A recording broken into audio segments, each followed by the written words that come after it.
J'ai grandi avec des voisins danois, libanais, polonais et yougoslaves.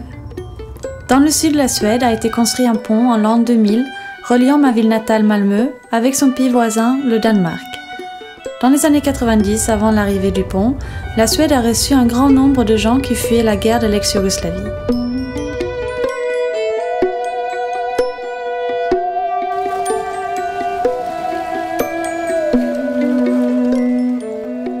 Je me mets en route pour la Bosnie-Herzégovine et je me souviens de 1993.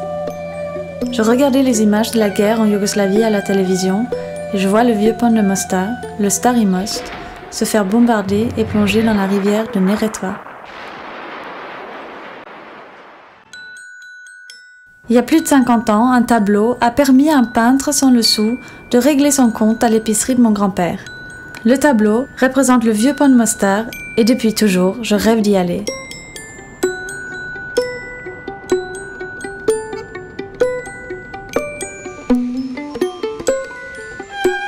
Avant la guerre, cette ville touristique connaissait le plus grand nombre de mariages mixtes dans la région. Mais aujourd'hui, c'est la plus divisée du pays entre ces deux communautés croates et bosniaques.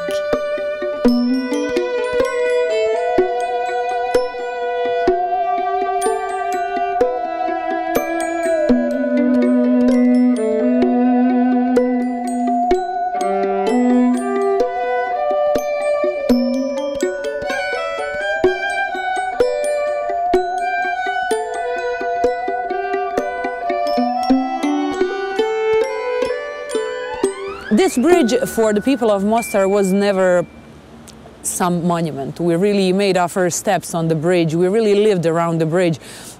First kisses, first loves. During the entire existence of this bridge, the poets and you know, the painters admired it. It has so many pictures, so many paintings, so many tales. This bridge was something that was in our heart. It was really hard for all of us when in November of 1993 it was destroyed.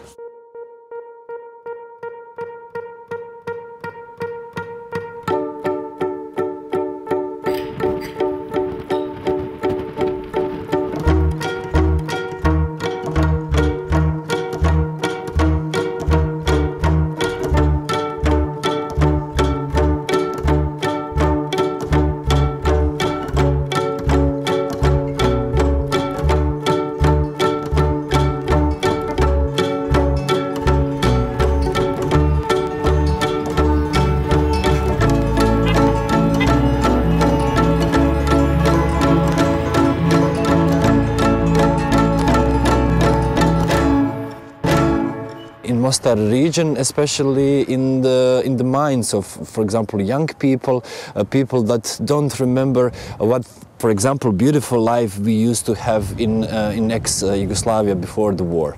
That time, Mostar was a really red-collar city. We really adored Tito and communism. We didn't know who was who. And just at the beginning of 90s, when we implement first democratic rules, we started to realize who was a Serb, Croat and Bosniak.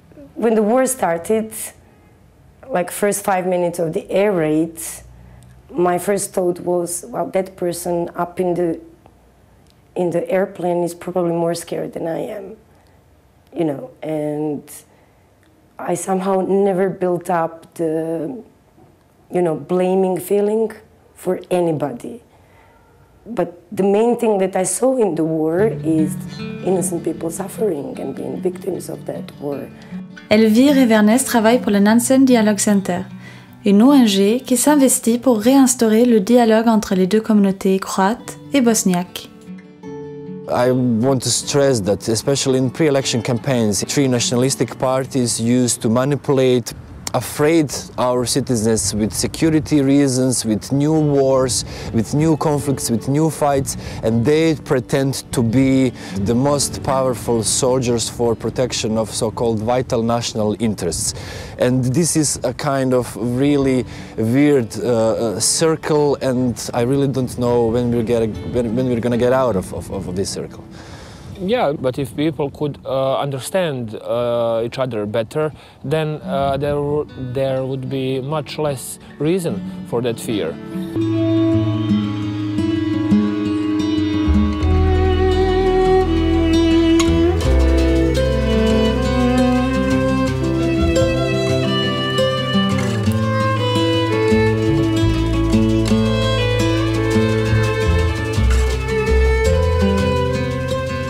At one moment, it almost appeared that the bridge saved the people of Mostar, because at that moment the eyes of the world were turned to Mostar, and slowly this war went to its end.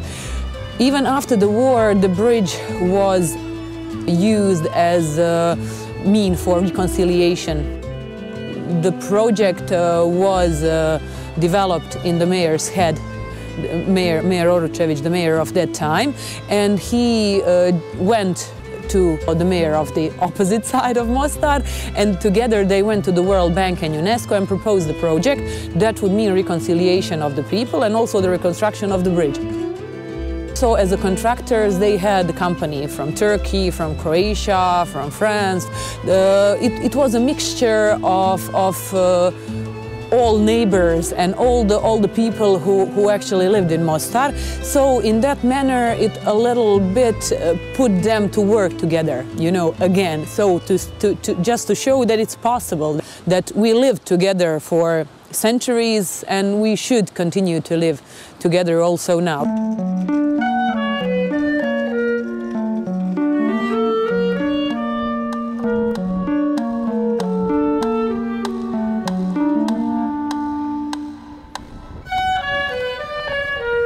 When we are speaking of common people, I don't see problem.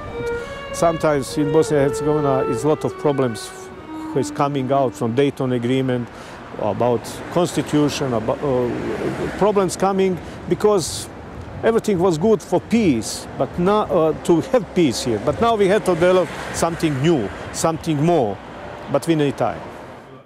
Invité à Mostar pour enseigner à des jeunes actifs comment rétablir le dialogue, Igor Gawan fut le premier maire de Sarajevo après la guerre et ensuite premier ambassadeur de la Bosnie-Herzégovine pour le Conseil de l'Europe.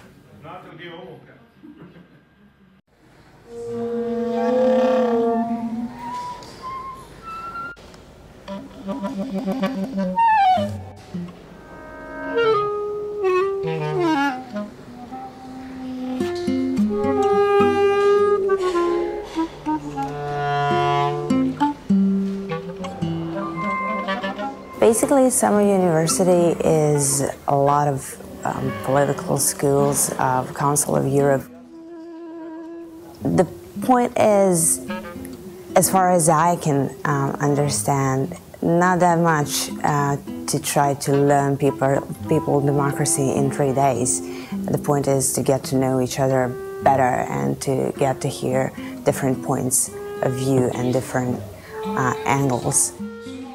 The idea of it is to have a central topic.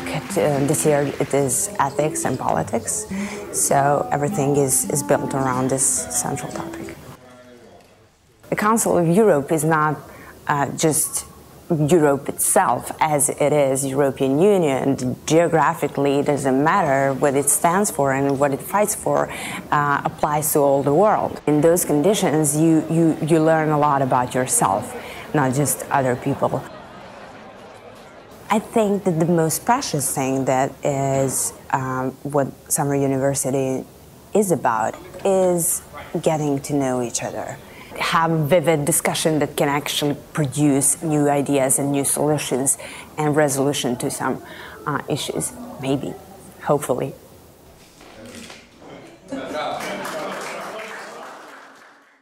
Prejudice exists from both sides.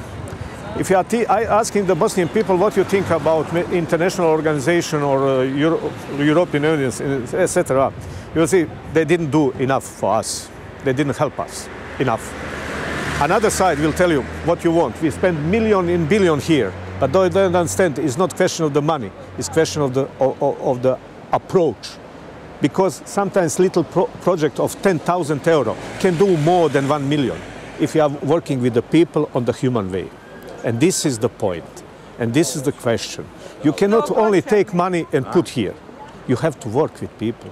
If you are separate people sitting in your office, you know what I mean. And we invest in this, and we are working on the changing of parliament, and did you sit with those people and speak as a human being to explain them? Did you try to find where is the problem inside, or you invest money?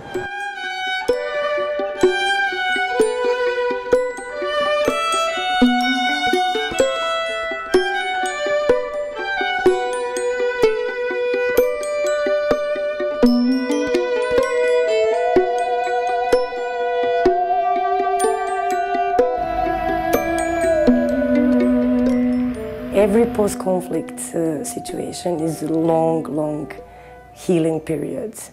So if you look in the history and even today in the world, people remember, conflicts from ages ago.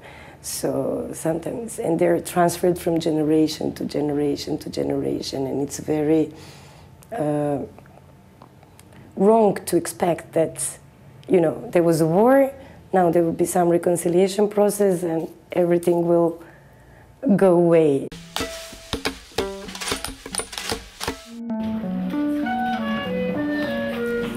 En Bosnie-Herzégovine a été initié le concept 2 écoles sous un toit. Croates et bosniaques étudient dans le même bâtiment, mais dans différentes salles et avec différents programmes d'enseignement. Dans ce vieux gymnase, bâtiment reconstruit depuis peu, situé sur l'avenue qui sépare les deux communautés, se trouvent aussi 154 étudiants venant du monde entier qui étudient au lycée United World College. Well, when people think about the segregation in educational system, the first thing that crosses their minds is this project, 2 schools under 1 roof. But we in Nansen Dialogue Center see it as a challenge and as an opportunity to work on communication and better understanding from that point. When kids are in the same building and share the same room and same space. Different from the kids that are physically separated and working according to different curriculum. Plus, our school, United World College in Mostar, is having all 3 nationalities going together to the classroom, allowing them to investigate history in a very, not local history, but European history in a very critical way. They live together in residences, they do so many things together. So if we had more places like that, when kids can see that those invisible people from the other side are just normal kids like they are, it would be much easier. I think it's for younger generations it's really difficult to live in an environment where people are divided. But the environment is ever changing, and people become more aware of the fact that if they want to live happily, they have to make peace with each other. So there are a lot of organizations in Mostar that are concerned with this issue, and they're trying to make peace with each other. As the only Israeli student in my generation in the college, it's not that different to come to Mostar and see the conflict between the 3 ethnicities, the Croats, the Bosniaks, and the Serbs, because we also have the conflict, the Israeli-Palestinian conflict. So basically coming here to Mostar actually gave me another perspective on my personal conflict back at home. And when I'm at home, I always think about the conflict here in Mostar. And trying to resolve the conflict here gives me ideas to start and initiate things in my own community. So being also in Israel and in Mostar, living both worlds is a really good perspective, and it gives me a bit of hope.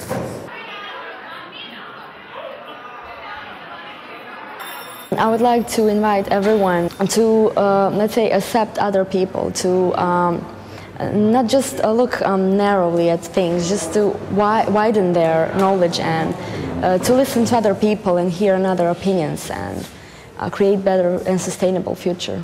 With this school, with people who are coming from Europe and integrating the country toward Europe, the ideas will be present in the future, and that's why I'm stating that